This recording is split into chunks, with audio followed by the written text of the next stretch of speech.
নমস্কার বন্ধুরা, কেমন আছেন? তো আজকে বলবো ইস্টবেঙ্গলে এক ভালো মানের স্ট্রাইকার আসতে চলেছে সে বিষয়ে বলবো, এবং কালকের মোহনবাগান ভার্সেস আহালেপকের ম্যাচের শেষে মলিনার সঙ্গে যে দিমির একটা সংঘর্ষ বা একটা খারাপ পরিস্থিতি যে সৃষ্টি হয়েছিল সে বিষয়ে বলবো, এবং মোহনবাগানের ড্রেসিং রুমের কী অবস্থা সে বিষয়েও বলবো। তো ভিডিওটি অবশ্যই গুরুত্বপূর্ণ হবে, শেষ পর্যন্ত দেখতে থাকুন এবং চ্যানেলে যেন প্রথম আছেন চ্যানেলটি অবশ্যই সাবস্ক্রাইব করে দিও সঠিক আপডেট পাওয়ার জন্য।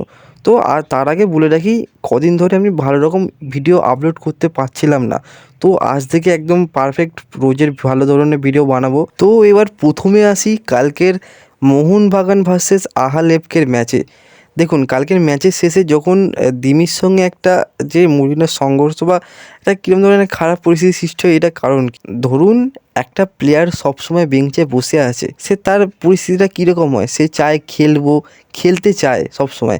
আবার সেরকম প্লেয়ার যে টিমের জন্য আগে অনেক কিছু করেছে, নিজের দমে ম্যাচ জিতিয়েছে, সেরকম ধরনের প্লেয়ার যখন বসে থাকে নয়, আর যখন ওই প্লেয়ারটা ওই টিমকে ভালোবেসে ফেলে বা ওই ক্লাবকে সবথেকে বেশি ভালোবেসে ফেলে, তখন ওই প্লেয়ারটা চায় আমি সবসময় খেলি, আমার সেরাটা দিই। তো যখন ওই টিমের কোচ না ওই প্লেয়ারকে নামায় না, তখন এরকম ধরনের পরিস্থিতি সৃষ্টি হয়, কারণ সে নিজে থেকে নিজের মন থেকে ক্লাবকে ভালোবেসে ফেলেছে, মোহনবাগানকে দিমি নিজের মন থেকে ভালোবেসে ফেলেছে। তো এই জন্য এই পরিস্থিতিটার ঘটনাটা সৃষ্টি হয়েছিল। হয়তো মলিনার ট্যাকটিসে দিমি আসে না, তাহলে দিমিকে কেন ধরে রেখেছে? ছেড়ে দিক, দরকার নেই।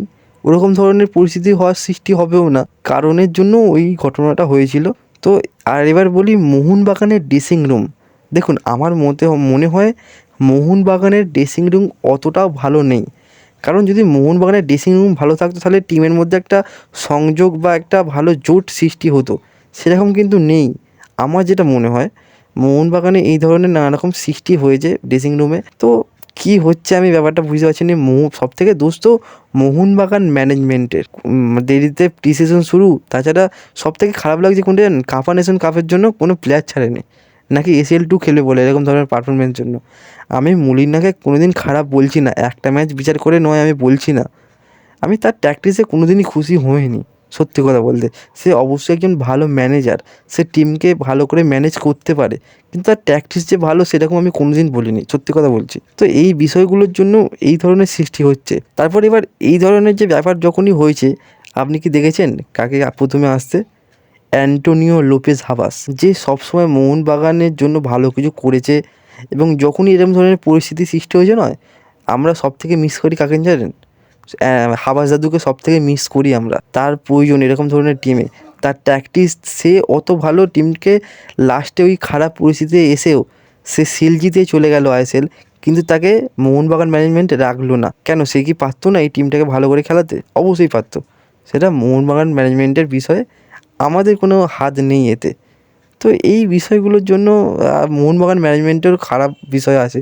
তো এই বিষয়গুলোর জন্য এরকম ধরনের ঘটনা হয়, কারণ একটা ক্লাবের কোনো ভালো জুনিয়র টিম নেই, কোনো কিচ্ছু নেই। এই প্লেয়ারকে তাও আমরা ভালো বলি, এগিয়ে নিয়ে যাক, এই টিম ম্যানেজমেন্ট ভালো করুক, আরও চাই আমরা। কিন্তু কোথায় করছে এই ম্যানেজমেন্ট? আমি অখুশি ভাই, সত্যি বলছি, আমি অখুশি এই ম্যানেজমেন্টের প্রতি। তো এই বিষয়গুলোর জন্য এই পরিস্থিতির সৃষ্টি হয়েছে। তো এবার লাস্ট আপডেটটা দিই, যে ইস্টবেঙ্গলে কিন্তু একজন ভালো মানের স্ট্রাইকার আসতে চলেছে। এটা বলতে পারেন, ধরে নিতে পারেন যে আসতে চলেছে, এই প্লেয়ারটাই আসবে। তো এই প্লেয়ার হচ্ছে যে একজন জাপানের স্ট্রাইকার হিরোশি ইবুশিকি, যার বয়স 34 বছর। বয়সটা একটু বেশি হয়ে গেছে আমার মনে হয়, কিন্তু তার হাইটটা ভালো আছে, 6 ফুট 5 ইঞ্চি হাইট আছে, ভালো মানের। আর সে কিন্তু লিগেও খেলেছে, আগের সিজনই লিগে খেলেছে ওয়েস্টার্ন ইউনাইটেড হয়ে স্ট্রাইকার হিসাবে।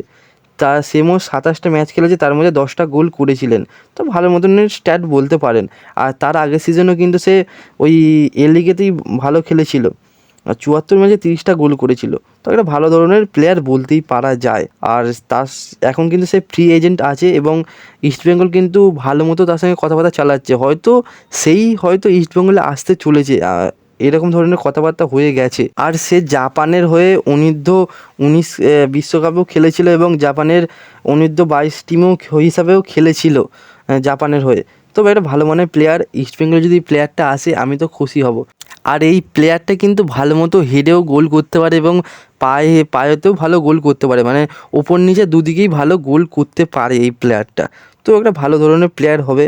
তো দেখা যাক কি হয়। আর আজকে এতটাই। ভিডিওটা ভালো লাগলে অবশ্যই লাইক এবং সাবস্ক্রাইব করে দিও। ধন্যবাদ।